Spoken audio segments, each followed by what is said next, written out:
Vahetult enne verevõttu või muude proovimaterjalide vastuvõtmist küsime me teie isiku- ja kontaktandmeid, et saaksime vajadusel teiega ühendust võtta.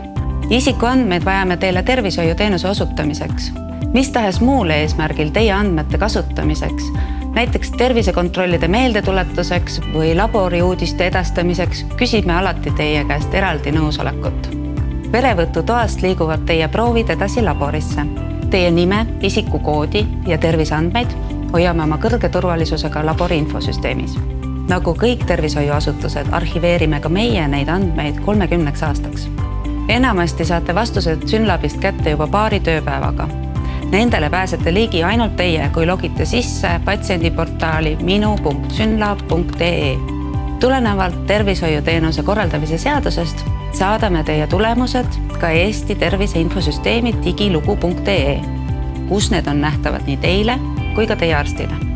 Kui tervisekontrolli on tellinud teile pere- või eriarst, saadame vastused otse talle ning samuti ka digilugu.ee keskkonda. Seda, kuidas oma vastuseid portaalist vaadata, saate näha eraldi videost.